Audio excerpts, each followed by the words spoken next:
Jumpa lagi dengan saya, Roni. Assalamualaikum warahmatullahi wabarakatuh.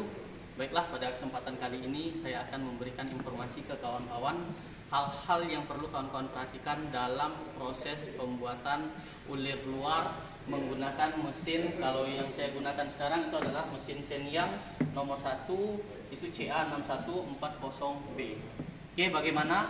Jadi yang pertama hal yang harus kawan-kawan perhatikan adalah peralatan yang kita gunakan. Yang pertama itu adalah sisir ulir. Yang mana fungsi sisir ulir ini sendiri itu adalah membantu kawan-kawan dalam mengecek kedalaman pada saat proses pembuatan ulir. Kemudian yang kedua, kawan-kawan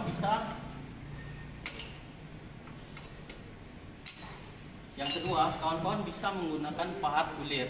Jadi pahat ulir yang kita gunakan ini dalam bentuk milimeter atau metrik itu adalah dengan sudut 60 derajat. Kemudian hal yang harus kawan-kawan perhatikan di sini itu adalah bagaimana cara kawan-kawan membaca tabel yang ada pada mesin bubut. Setiap mesin bubut atau brand yang berbeda itu settingannya berbeda. Oke. Yang pertama, kalau kawan-kawan lihat di sini, ini ada tabel yang pertama itu adalah dalam bentuk T milimeter. Kemudian di sini ada gambar ulir tapi dalam bentuk inci. Maka dapat kita simpulkan tabel yang sisi sebelah sini itu berfungsi untuk menyeting mesin dalam proses pembuatan ulir luar atau ulir dalam. Sedangkan yang tabel sisi sebelah sini itu berfungsi untuk membuat ulir dalam bentuk inci.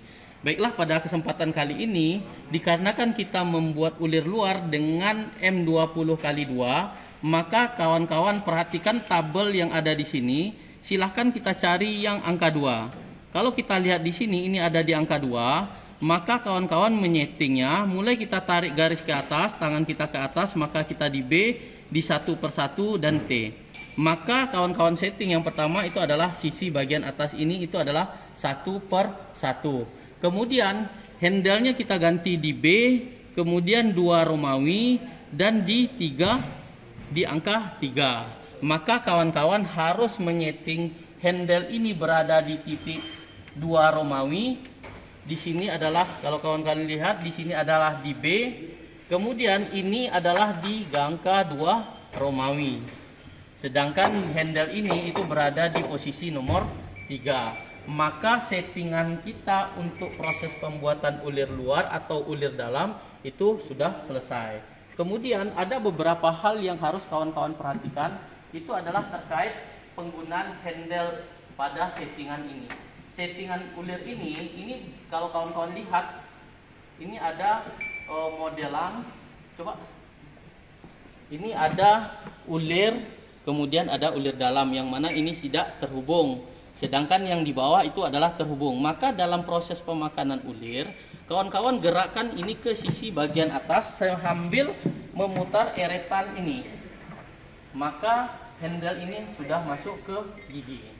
Kemudian hal ketiga, dalam proses pembuatan ulir, eretan ini akan berjalan secara otomatis. Mungkin kita praktekkan saja. Kemudian silahkan kawan-kawan atur di sini. Pada kesempatan kali ini kita gunakan itu adalah kecepatan spindle kita itu adalah 100 rpm di warna kuning. Maka kalau kawan-kawan lihat di sini, dia akan bergerak sendiri. Jadi mohon maaf, di sini ada gigi yang belum masuk.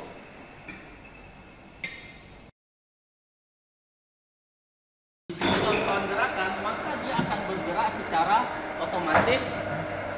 Pada saat mendekati dari pahat yang ada di sini nanti dengan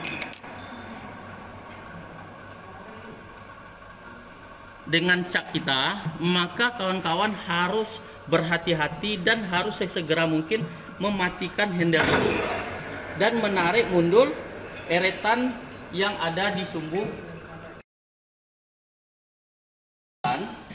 Yang keempat, hal yang harus kawan-kawan perhatikan itu adalah eretan ini akan bergerak mundur secara otomatis dengan cara membalikkan arah putaran.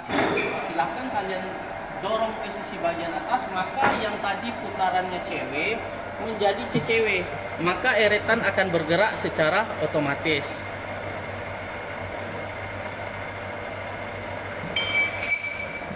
Oke, kemudian yang kelima ada hal yang harus kalian perhatikan juga. Selama proses pembuatan ulir, jangan sekali-sekali kawan-kawan menaikkan handle ini, kemudian kawan-kawan hidupkan mesin, maka settingan awal dari antara pahat dengan benda kerja kita itu tidak berjumpa atau tidak sesuai lagi. Oke, jadi ini sedikit penjelasan terkait hal-hal yang harus kawan-kawan perhatikan dalam proses pembuatan ulir luar maupun ulir dalam. Mungkin sekian, selamat sore, assalamualaikum warahmatullahi wabarakatuh.